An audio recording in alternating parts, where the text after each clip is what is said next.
Welcome to the next video. इस video में हम बात करेंगे कि जो इंटेस्टाइन में डाइजेशन होता है वो किस तरीके से होता है। इससे पहले वाला वीडियो बनाया था उसमें हमने देखा था कि जो लीवर से बाइल आता है वो किस तरीके से वसा का पाइसीकरण करता है।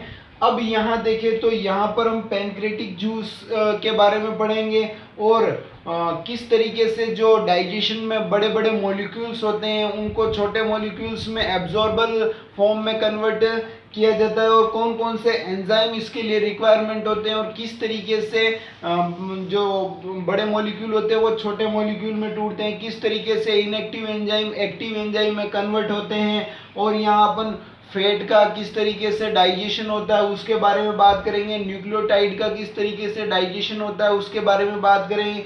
तो बिना देर किए हुए इस वीडियो को शुरू करते हैं। तो यहाँ पर सबसे पहली आपको बात बता दूं तो पैनक्रेटिक जूस, ये पैनक्रेटिक जूस होता है वो पैनक्रियाज से आता है। किसके द्वारा? हेपेटोपैनक्रेटिक दुख द्वारा। कहाँ पर? ड्यूडेनम में ओपन होता है। कौन सी अवरोधनी होती है?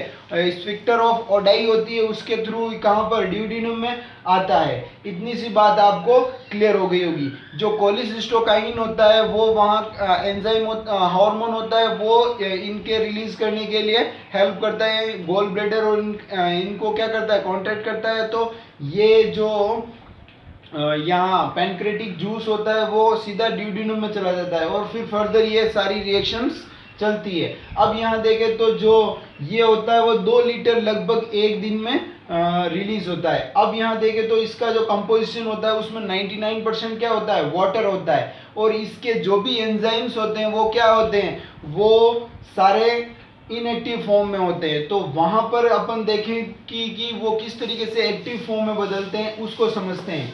तो यहाँ पर म्यूकोसा द्वारा एक हार्मोन रिलीज होता है जिसको बोलते हैं एंजाइम रिलीज होता है, उसको बोलते हैं एंटेरोकाइनेज। ये एंजाइम है एंटेरोकाइनेज, एक एंजाइम है। ये एंजाइम होता है वो ट्रिप्सिनोजन को ट्रिप्सिनोजन जन लग रहा है, मतलब वो एक इनएक्टिव फॉर्म है, वो ट्रिप्सिन में बदलता है। फिर ये ट्रिप्सिन क्या होता है? काइमोट्रिप्सिनोजन को काइमोट्रिप्सिन में बदलता है।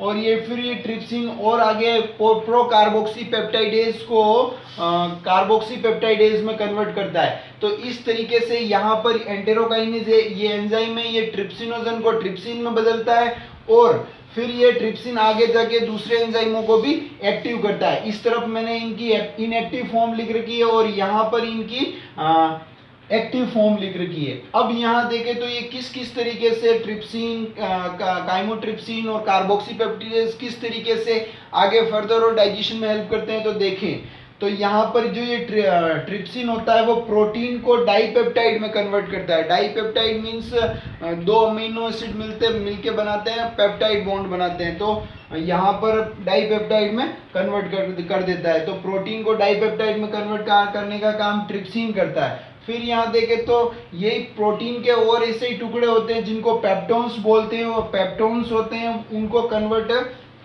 करने का काम कौन करता है? यहाँ पर काइमोट्रिप्सिनोजन डाइपेप्टाइड में इसको भी कन्वर्ट कर देता है। फिर पेप्टोन्स हो गया। फिर प्रोटीजेज होते हैं, वो क्या होते हैं कि कार्बोक्सी पेप्टाइडेज होता है वो पीएच 7.8, यहाँ से लगभग सबकी पीएच कौन सी होती है? 7.8। यहाँ पर ये वापस किस में कन्वर्ट कर देता है? डाइपेप्टाइड में। अब तक ये एब्जॉर्बल कंडीशन में नहीं आए, ये एब्जॉर्ब नहीं होते। एब्जॉर्प्शन के अलग से वीडियो बनाए जाएंगे। ये इस तरीके से कन्वर्ट हो जाते हैं, डाइपेप्टाइड में कन्वर्ट हो जाते हैं। ये बड़े मॉलिक्यूल्स हैं, ये इनसे छोटे मॉलिक्यूल्स में कन्वर्ट हो जाते हैं with the help of these enzyme. अब यहाँ देखें तो यहाँ पर जो अपन देखें तो 30% जो 30% स्टार्च का पाचन कहाँ होता था? अपनी बकल कैविटी में शुरू हो जाता है कार्बोहाइड्रेट का। अब यहाँ देखें तो 70% रिमेनिंग कहाँ होता है? इंटेस्टाइन में होता है। तो स्टार्च से एमाइलेज, यहाँ पर एमाइलेज भी सीक्रेट होता है। वहाँ के एमाइलेज को टाइलिन बोलते हैं या सलाइवरी एमाइलेज बोलते हैं। यहाँ के जो एमाइलेज होता है यहाँ इसका एमाइलेज बोलते हैं। तो यहाँ स्टार्च को ये माल्टोज व आइसोमाल्टोज में बदलता है। ये एक डाइसेकेराइड है, मतलब दो जो पेंटोज शर्कराएं आपस में मिलती है तो डाइसेकेराइड बना देती है। तो यहाँ पर माल्टोज आ जाता है। माल्टोज ग्लूकोज प्लस ग्लूकोज से मिलके बना हुआ रहता है। आइसोमाल्टोज उसका ही आइसोमेरिक फॉर्म होता है। अब यहाँ इतनी सी बात आपको क्लियर हो गई होगी कि 70% स्टार्च का डाइजेशन कहाँ होता है, वो इंटेस्टाइन में होता है, और 30% कहाँ होता है, 30% अपनी बकल कैविटी में होता है with the help of ptyalin. अब यहाँ देखें तो यहाँ पर हमने देखा था कि स्टमक था, वहां पर अपने देखें तो वहां पर 1% फैट का डाइजेशन हो रहा था। 99% रिमेनिंग जो फैट होता है उसका डाइजेशन इंटेस्टाइन में होता है। तो इसको ट्राइग्लिसराइड भी बोलते हैं, फैट ट्राइग्लिसराइड भी बोलते हैं। तो ये फैट होता है वो लाइपेज की हेल्प से, with the help of lipase से ये ट्राइग्लिसराइड और फैटी एसिड में कन्वर्ट होता है। 3 फैटी एसिड मिलकर ट्राइग्लिसराइड बनाते हैं और उसको अपन फैट बोल देते हैं। तो यहाँ पर क्या होता है कि जो ये ग्लिसराइड होता है, वो फैटी एसिड होता है, वो फर्दर किससे कांटेक्ट में आता है, वो लाइपेज के कांटेक्ट में आता है, क्योंकि ये पूरा जो इंटेस्टाइन में पड़ा ही रहता है। तो यहाँ पर इस फॉर्म में कन्वर्ट हो गया, फिर लाइपेज उस पर वापस फंक्शन करता है और उसको मोनोग्लिसराइड वो फैटी एसिड में चेंज कर देता है। तो इस तरीके से फैट का डाइजेशन कहाँ होता है, स्मॉल इंटेस्टाइन में होता है 99% का। अब यहाँ देखें तो न्यूक्लिक एसिड, जो अपने डीएनए और आरएनए क्या है, न्यूक्लिक एसिड है, उनका जो डाइजेशन होता है, अपन खाना खाएंगे, कोशिका ही खाएंगे ना, तो उसमें क्या होगा, न्यूक्लिक एसिड होगा, जो केंद्रक होगा उसके अंदर न्यूक्लिक एसिड होगा, डीएनए आरएनए होगा, तो उसका डाइजेशन न्यूक्लियस की हेल्प से होता है और वो उनको न्यूक्लियोटाइड में कन्वर्ट कर देते हैं। न्यूक्लियोटाइड में कन्वर्ट कर देते हैं। जो न्यूक्लियोटाइड होते हैं वो क्या किस किस चीज से मिलके बने होते हैं, न्यूक्लियोटाइड पेंटोस शर्करा, फॉस्फेट और नाइट्रोजन बेसिस से मिलके बने हुए होते हैं। ये जो न्यूक्लियोटाइड होते हैं वो न्यूक्लिक एसिड का पार्ट होते हैं। बहुत सारे न्यूक्लियोटाइड एक साथ इकट्ठे हो जाते हैं और आपस में हाइड्रोजन बॉन्डिंग बना देते हैं, तो फिर वो क्या बना देते हैं, वो जाके न्यूक्लिक एसिड बना देते हैं, जैसे डीएनए और आरएनए है। अब यहाँ आगे अपन देखें तो बाइल होता है जो लीवर से आता है, जो हेपेटिक डक्ट होती है उसके द्वारा, कॉमन बाइल डक्ट के द्वारा, फिर हेपेटोपेनक्रेटिक डक्ट द्वारा, फिर यहाँ पर जो बाइल आता है और जो पैनक्रेटिक जूस से जब भोजन मिलता है तो उसको काइल बोलते हैं। बोलस जब अपन यहाँ पर फेरिंग से होता है इसोफेगस तक जाता है उसको अपन बोलस बोलते हैं। फिर जो स्टमक से नीचे तक जो पाइलोरिक स्फींक्टर तक उसको अपन काइम बोलते हैं, और जब ये बाइल से मिल जाता है तो उसको अपन काइल बोलते हैं। इतनी सी बात आपको क्लियर हो गई होगी। अब अपन देखें तो सर्कस इंटेरिकस। अब इस चीज को समझने के लिए थोड़ा आपको ध्यान से इसको समझना पड़ेगा। तो यहाँ पर देखें तो ये जो सीक्रेशन होता है वो 2 से लेके 2.5 लीटर 2.5 लीटर ये डेली रिलीज होता है। अब इसके अंदर किस किस तरीके के कंपोजिशन होते हैं, तो 99% इनमें वाटर होता है, फिर यहाँ पर इरिप्सिन होता है, और ये एक तरह का डाइपेप्टाइडेज हैं जो यहाँ पर डाइपेप्टाइड्स बने थे उनको तोड़ेगा, एब्जॉर्बल कंडीशन में या एब्जॉर्बल फॉर्म में लाएगा।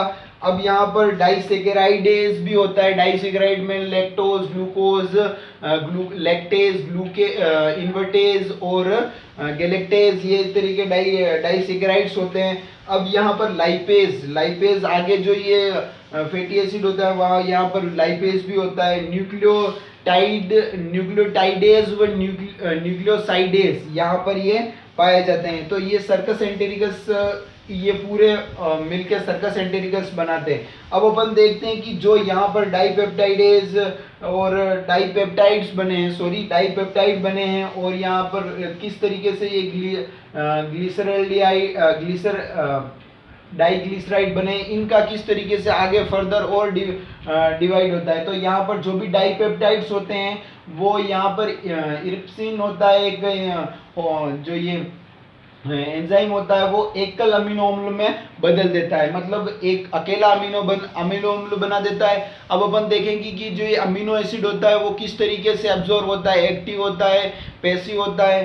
तो यहाँ पर पूरा अपन फंक्शन देखेंगे। अब यहाँ देखेंगे तो ये एकल अमीनो अम्ल बन गया, ये एब्जॉर्बल कंडीशन है। अब यहाँ पर पेप्टाइड्स होते हैं, वो अमाइनो पेप्टाइडेज एंजाइम होता है, उसको सिंगल अमीनो एसिड में बदल देता है। जो पेप्टाइड होते हैं मतलब एक से अधिक अमीनो अम्ल आपस में जुड़ जाते हैं उसको पेप्टाइड्स बोलते हैं। और ये है अमीनो पेप्टाइडेज एंजाइम होता है, उसकी हेल्प से ये अमीनो अम्ल अकेले अमीनो अम्ल में कन्वर्ट हो जाते हैं, मतलब अमीनो अम्ल के बहुत सारे टुकड़े हो जाते हैं। अब यहाँ डाइसेकेराइड्स में कौन कौन से आ गए, माल्टोज आ गया, सुक्रोज आ गया और लैक्टोज आ गया। तो इतनी सी बात आपको क्लियर होगी, माल्टोज, सुक्रोज और लैक्टोज ये सारे डाइसेकेराइड्स हैं, मतलब इनमें दो पेंटोज शर्कराएं आपस में मिलकर बनेगी। तो अपन इनका डाइजेशन कैसे होता है, अपनी बॉडी के अंदर एब्जॉर्ब, अपनी जो सेल होती है वो ओनली ग्लूकोज को ही एब्जॉर्ब करती हैं। तो इस तरीके से डायरेक्ट माल्टोज, सुक्रोज और लैक्टोज का एब्जॉर्प्शन नहीं होता, उनको भी फर्दर तोड़ना पड़ता है। तो यहाँ पर माल्टोज होता है वो माल्टेज एंजाइम द्वारा ग्लूकोज प्लस ग्लूकोज में टूट जाता है। यहाँ पर ग्लूकोज के दो फॉर्म बन गए। फिर सुक्रोज होता है वो सुक्रेज या इसका दूसरा नाम भी है जिसको इन्वर्टेज बोलते हैं, उसमें ये कन्वर्ट हो जाता है। तो सुक्रोज ग्लूकोज प्लस फ्रक्टोज में कन्वर्ट हो जाता है, दोनों अलग अलग पेंटोज शर्कराएं हो जाती है। अब यहाँ देखें तो यहाँ पर लैक्टोज होता है वो ग्लूकोज प्लस गैलेक्टोज में कन्वर्ट हो जाता है। लैक्टोज को अपन दूध शर्करा भी बोलते हैं। अब यहाँ देखें तो जो लाइपेज होता है वो लिपिड्स को फैटी एसिड व ग्लिसरॉल में कन्वर्ट कर देता है। अब यहाँ पर देखें तो यहाँ फैटी एसिड व ग्लिसरॉल, फैटी एसिड का अपन अलग से एब्जॉर्प्शन देखेंगे कि इनका एब्जॉर्प्शन अलग तरीके से होता है। लैक्टेल्स होती है वो वहाँ विलाई होती है उसके बीच में ये पाई जाती है, तो उसका एब्जॉर्प्शन अपन अलग तरीके से देखेंगे। अब यहाँ देखें तो न्यूक्लियोटाइड होते हैं, तो न्यूक्लियोटाइड होता है वहाँ पर न्यूक्लियोटाइडेज एंजाइम काम में आता है, वो यहाँ पर न्यूक्लियोसाइड प्लस फॉस्फोरस में कन्वर्ट कर देता है। तो जो एक न्यूक्लियोटाइड होता है वो तीन चीज़ों से मिलकर बना होता है। I am repeating right now. First होता है पेंटोज शर्करा, फॉस्फेट और नाइट्रोजन क्षार। तो यहाँ पर पेंटोज शर्करा और ये है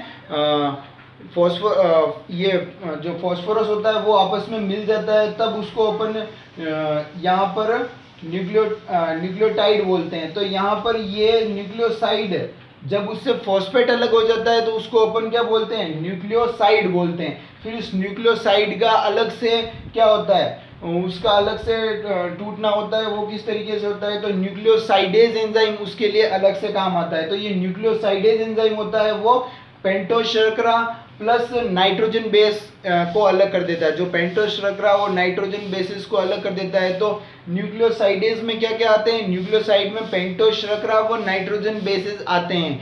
इतनी सी बात आपको क्लियर हो गई होगी। अब यहाँ आपको थोड़ी सी बात आपको और क्लियर होनी चाहिए कि जो लार्ज इंटेस्टाइन तो हमने पढ़ लिया, अब अपन ये तो स्मॉल इंटेस्टाइन में था, अब अपन लार्ज इंटेस्टाइन में देखें तो लार्ज इंटेस्टाइन में किसी भी तरह का कोई भी डाइजेशन नहीं होता है, कुछ एब्जॉर्प्शन ज़रूर होता है, बहुत सारी औषधियाँ होती है, थोड़ा बहुत एल्कोहल का होता है यहाँ पर, उसके बारे में थोड़ा बहुत वाटर का एब्जॉर्प्शन होता है। एब्जॉर्प्शन का वीडियो अलग से बनाया जाएगा। Please subscribe this channel. Thank you.